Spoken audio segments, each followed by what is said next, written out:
is Marina from Dart Star Astrology, bringing you the full moon on the 15th of August, which will fall at 22 Aquarius, which is Decan 3. So it's going to align with Deneb Algeny, the fixed star Deneb Algeny, which is in the goat's tail, and Sadal Sud, which is in Aquarius. So now the full moon is also opposite Venus, which means the sun is conjunct Venus as well. And the card that's associated with this decan is the Seven of Swords. The healing crystal I chose was bowenite, and we'll look at that later on. So let's have a look. Now, the moon fares much better than the sun in Aquarius Decan 3 because here it can work its lunar magic peacefully under the moonbeams. In this placement, it's not tempted away from the soul's mission by the sun's egoistic yearnings for glory. At this time of year, the humanitarian Aquarius moon will always oppose this blazingly strong sun in Leo. So those touched by this full moon will come to peace with the fact that they'll never really fully be accepted by society. It no longer bothers them too much as they know how messed up the system is anyway. And this moon will carry a very strong theme of service to others versus service to self. So there are a few natives with this position that fall foul to the peculiar domestic conditions that come with the moon in this decan. Woody Allen has this, and he married his adopted daughter. And so this moon is pretty much awash with paradoxes then.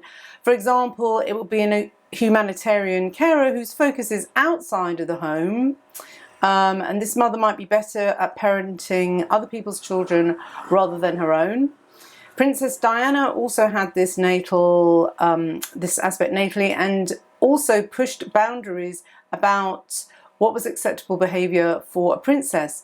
So her hands-on approach to charity work saw her touching AIDS victims, which was pretty taboo at the time. So the third phase of Aquarius is as follows. A man having a mutilated head, an old woman is with him. This is a face of abundance, accomplishing of will, and of giving offence. Such a weird combination there, but that's the Picatrix for you. So the stars, the moon on Sadal Sud is reputation through occult matters, respect to friends, favourable for gain, peculiar domestic conditions, which I already mentioned. The moon in Deneb Algedy is great difficulties in everything, success after patient plodding, but final loss of position. But Bernadette Brady says, a storyteller, the use of story to promote greater awareness of humanity, one who's drawn to myths or stories that heal and teach. Sadal Sud is found in the left shoulder of Aquarius. It's known as the luckiest of the lucky. It's supposed to symbolise Ganymedes, a beautiful young male who was swooped upon and carried away by Jupiter's eagle. Now, you know, that also kind of makes me think of Mr. Epstein. The gods, the media gods, wanted good-looking cupbearers to serve them. So Robson seems to think this star also causes trouble and disgrace, which may be related to whatever other services the young cupbearers had to provide the gods. Sadal Sud's influences seem to cause domestic trouble, difficulties in marriage, intrigues and home wrecking as well. So with this peculiar marital condition, maybe after serving the gods, rustling up dinner for a mere humour might seem a little lackluster as well. And this star feels very chosen in some way, but feeling special can stir up envy from others as well. So it's a funny little star, Sadal Sud, sorry. I always get the pronunciation muddled up with that one. It's like sandals. Anyway, so that's Sadal Sud. Then Deneb Algedy is next door in the fishtail of the goat. It's the fortunate one, the bringer of good news. So there's kind of like luck associated with these stars, but at the same time, downfall as well. So it does make me think of celebrities selling their souls to the devil and having the luck, but then you have to pay for it as well. So this tends to sway between one extreme and the other as well, because Robson finds that it can cause beneficence and destructiveness, sorrow and happiness, and life and death. So it's opposites there as well. It's also known as the judicial point of the goat as well, and it obviously has a strong air of authority and can be quite judgmental and critical of others who do not share their high standards. So there's a lot of opposites going on. I mean, it is an opposition anyway, but more than usual at the full moon. So then the full moon is also opposite Venus, which will bring a zest to what otherwise be a soft, compliant custard pie combination, moon and Venus together. So having the two most feminine bodies in astrology in opposition makes for an interesting tug of war between the glamorous and impossibly vain lovers and caring self-sacrificial mothers. And I think that's going to be the theme of my rant later on. Now the moon opposite Venus could well feel torn between her loving motherly duties and satisfying her sensual desires. When this happens, one end of the opposition gets projected. For example, career women and or feminists opposing traditional religious type women, trad women.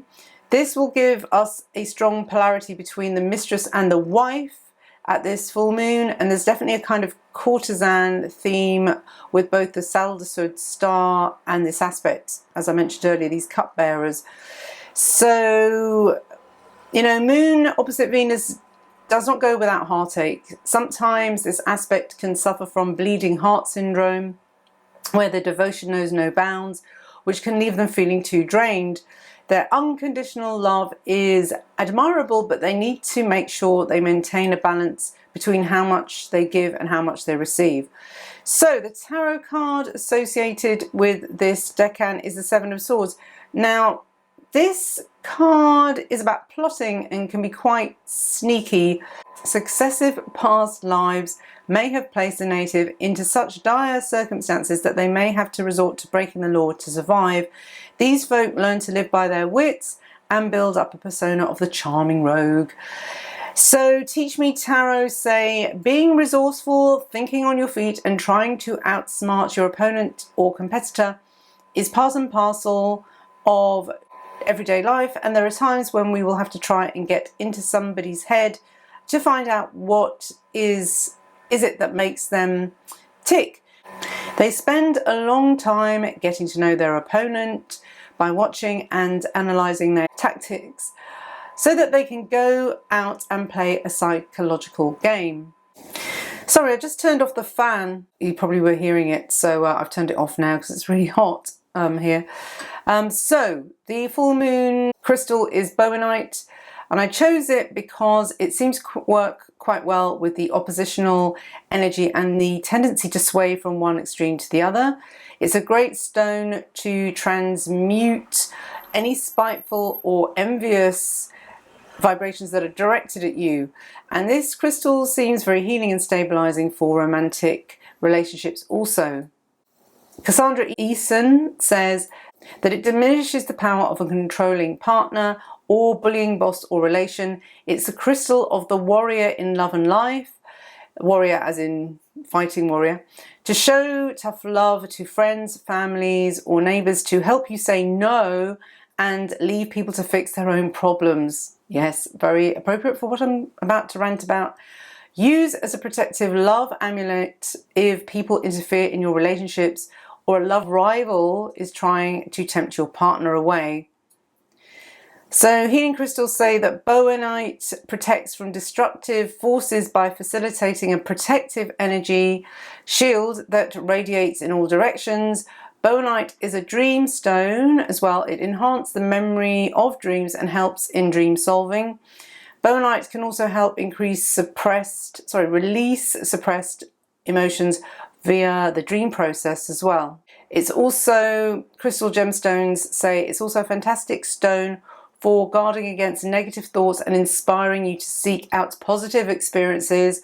Bowenite encourages success through life and reaching higher states of prosperity and personal wisdom. When you sleep with it, it's means that you can have more vivid and enhanced dreams of a prophetic and lucid nature. Okay, so an incident happened before I went on holiday. Actually, no, it was after I went on holiday. When I came back, when I sent out my newsletter, which got me thinking about the whole role of women and how feminism makes it so hard for us, and how women are more stressed than ever before. And so yeah, what exactly happened was I sent out my newsletter and I noticed, oh, I'm getting quite a lot more followers on YouTube after really struggling with it for a while. And I know I've put out more videos as well, but that's because I've got more time to now. Just, well, a little bit more time anyway. And so I said, oh, I might get to 10,000, which would be great. But somebody took it as me moaning about why haven't I got 10,000 subscribers already. And she wrote me this long email going on about pull your finger out and stop sitting on your ass and going on holiday. And I thought, God, I'm a workaholic, honestly. And then she actually put a list of a few other astrologers who didn't, make the grade either, who didn't do enough work as far as she was concerned. And then saying, if you think that you're different from these people, think again. But it made me laugh because I thought, well, all the other astrologers, they were all women as well. And I thought, well, these women, they may have children. Good for them that they don't, they don't work themselves to death. And it's a lot of the stuff you do that people kind of want is free stuff, I mean, the YouTube stuff doesn't make any money. I have to do readings, like I keep saying, I have to do readings. And maybe she pulled out one example of someone who's great, who does tarot and puts out content all the time, like every day, and has I don't know, 100,000 followers or something. But maybe she's got a husband. Maybe she doesn't have kids. Maybe she can do that as a hobby every single day and it doesn't matter how much money she earns. Anyway, the point is, the reason I sort of got onto this subject was because the title of this new moon as well, I was going to call it Trouble and Strife, which is Cockney rhyming slang for wife. So I thought I'll play on that with strife or wife. And, it is strife.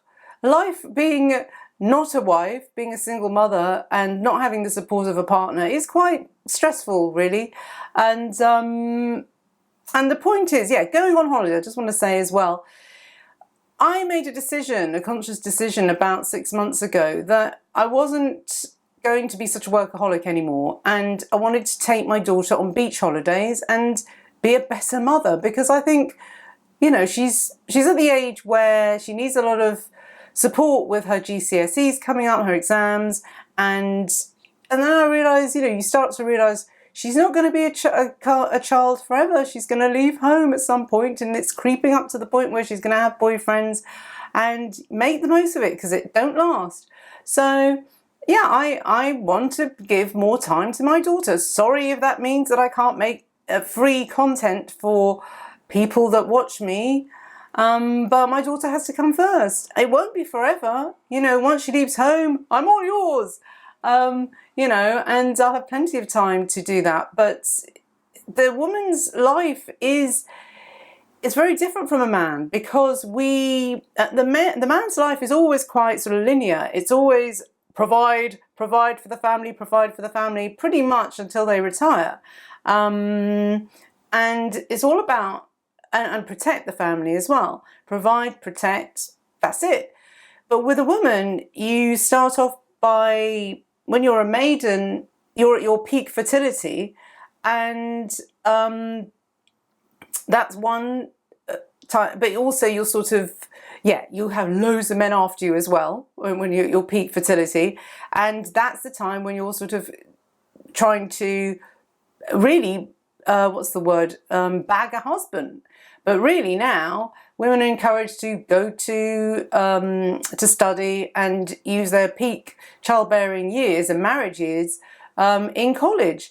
But the thing is, I think college is quite important, because that's where you usually find your soulmate, because you usually find your future husband in similar I mean, if you're a doctor or someone who's interested in medicine, say, you might meet your future husband there.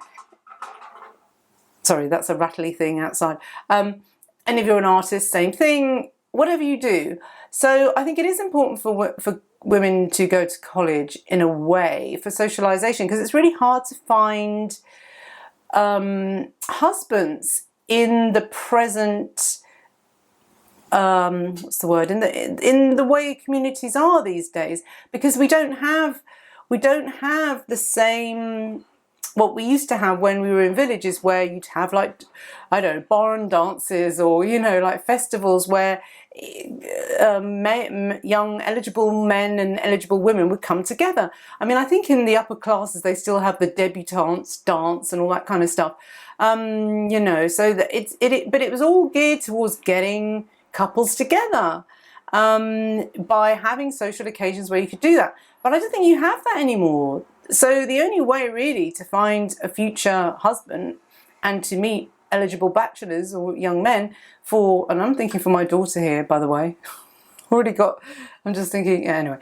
So yeah, where she goes to college is going to be quite important. It's dictating where I move to. So yeah, so all that's been all young women have been taught now is get a job. It's not like look for an eligible husband at all. But career comes first, and it really doesn't. You can do career so much. You know, I started astrology way after I got married and had children. I did have a career before that, but I did put it on hold to bag my daughter's dad, and everyone was saying, oh, you wasted all your college years because you're just, like, you know, spending money flying to and fro to Sicily where he was, holiday romance, blah blah blah. But I'm so glad I did that, because if I didn't, I wouldn't have my daughter. So there you go. So yeah, it's important to invest in that, because I figured I'll always be able to draw. But I'm not always going to be able to have babies. So that came first. So anyway, so the reason I give this example is because I want to speak to all you ladies out there. Stop beating yourself up about a career, honestly, or you're not doing enough, because you can't take it with you.